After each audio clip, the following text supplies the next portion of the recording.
You know that sick SOB who was in jail, Jeffrey Epstein, the guy who was actually he was convicted or did a plea deal, and then now he's in jail. Was in jail for having sex with underage girls. He's dead. Okay, I mean, I'm happy with that. I mean, it's okay that the guy's dead, but here's why I'm not happy. Because I want the story to come out. Because I don't want the people who have been protected up to this point, I don't want them to continue to be protected. This is scootontheair.com, SOTA, scootontheair.com. It's also on YouTube. And this is the Daily Hit. Okay, so Jeffrey Epstein is dead. The White House says that and the Trump administration says that it's an apparent suicide. An apparent suicide. There's so much fishy about this. And by the way, I am not a conspiracy theorist.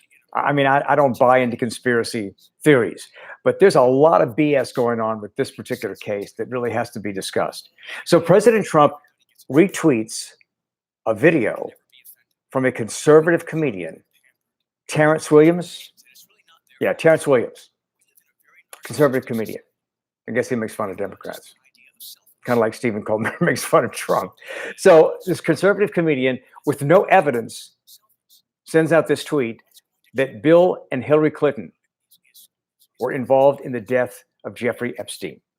Now, you know, a couple of weeks ago, the guy was found on the floor in a fetal position in his cell, and he had like marks around his neck. So apparently the guy was beaten up pretty badly, and he was on suicide watch. And I'm thinking, okay, how does this happen? You're on suicide watch and you get beaten up. What does the suicide watch person do? Say, hey, look, I'm going to take about a 15-minute break. I'll be back in a little while. Or, hey, I'm going to run to lunch. Hope things work out okay. I mean, it just seems like it was so easy to set this up. Here's the thing that I've talked about a lot on my radio show and on these videos as well. And this is something that is important to remember. There are rich, powerful men who have sex with underage girls. And among the names mentioned, when the name Jeffrey Epstein is mentioned, are the names Donald Trump and Bill Clinton. Now, according to the evidence that I've read about, Bill Clinton seemed to be a lot closer and more of a frequent friend than President Trump. And apparently documents show that President Clinton was on the Lolita Express, which is what they called Epstein's private jet. Okay, let's see. Do you think they had like some senior ranking flight attendants on that jet? I don't think so. Probably had young girls on the jet.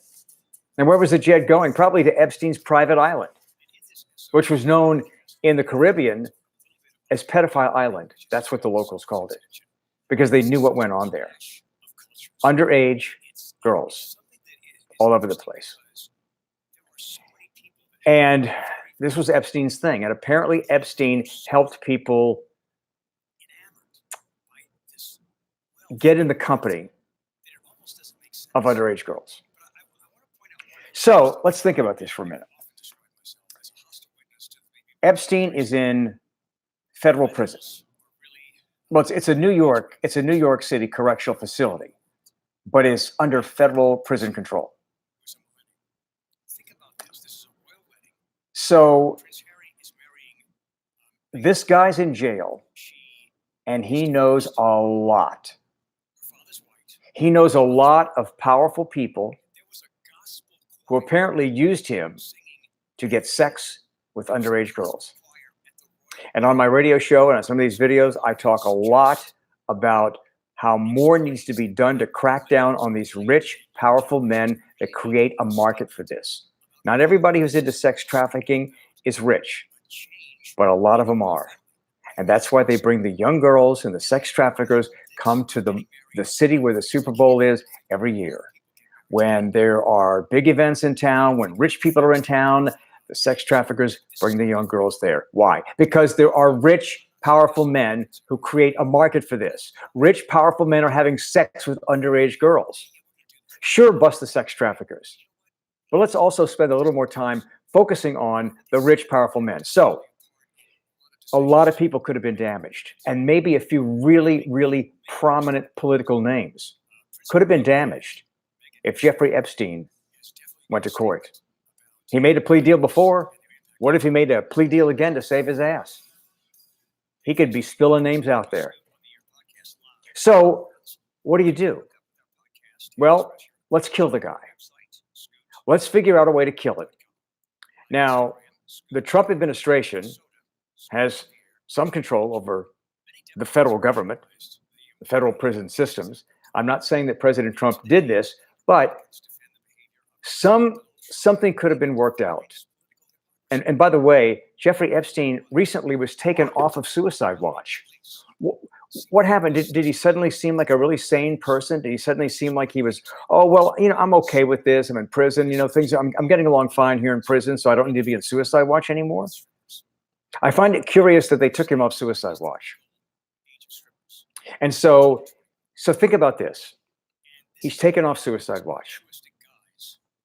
That leaves the door open for something to happen. Somebody could have paid some very, very big money to make something happen. Like somebody slips in and makes it seem as if Jeffrey Epstein committed suicide, when in reality, they hanged him. They killed him. I guess if there's good news out of this, first of all, a total scumbag is dead. But secondly, the Southern District of New York says the investigation will continue. I don't know about you, but I want the names. I want to hear the names of the people who are involved in this. This is one of the most sexually disgusting things ever. And this guy Epstein essentially got away with this by spending 13 months in a prison work environment where it was very lax, and he got out without supervision, again, because of his money and influence, and maybe because of the influential people that used Epstein, that went to his house, that went to his island, because they wanted to be around underage girls. Maybe they helped him get a sweet deal. And he did. He could have gone to prison for a long time. So he gets out, and a couple of years later, look what happens. He gets caught again, and more women come forward. More young girls come forward and talk about what had happened. Somebody called my radio show and said that he lived in Palm Beach at the time and knew President Trump and didn't know Jeffrey Epstein, but his wife was worked for a medical service, and she had to deliver a medical device, which he couldn't say what it was, had to deliver a medical device to Epstein's house. This guy's wife went there and saw Epstein and all these very young girls around the swimming pool. And some of them were like, partially or totally naked. She was repulsed by what she sensed was going on there. So people know.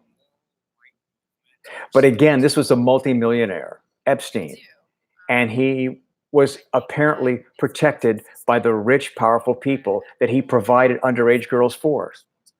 So I don't know what happened. I don't know what happened. We don't know what happened yet. But coming from somebody who is not a conspiracy theorist, I think Jeffrey Epstein was murdered to keep him quiet, to protect the rich, powerful men who will probably continue to go forward arranging to have sex with underage girls. I'm Scoot. You can join me on my radio show, which is The Scoot Show. It's on in the afternoon, 1 to 4 New Orleans time. And it's on WWL, AMFMN.com. And you can go to the app, radio.com, download radio.com, and then just type in WWL.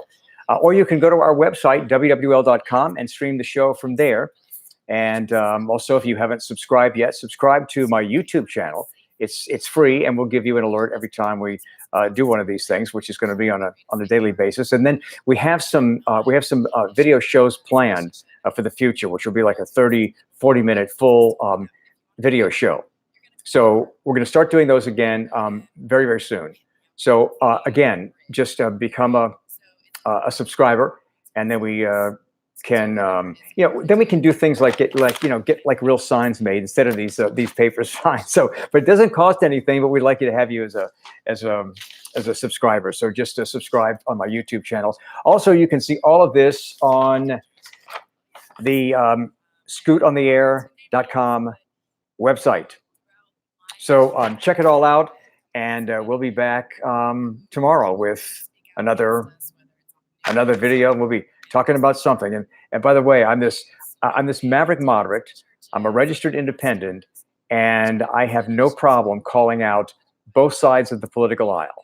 As an independent, I vote for Republicans. I vote for Democrats. I vote for the candidate that I think is the best for the job.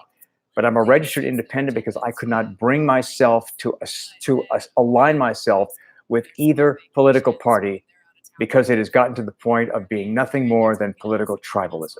And I didn't want to be associated with Republicans or Democrats, even though I vote for members from each party. Whoever's the best candidate gets my vote.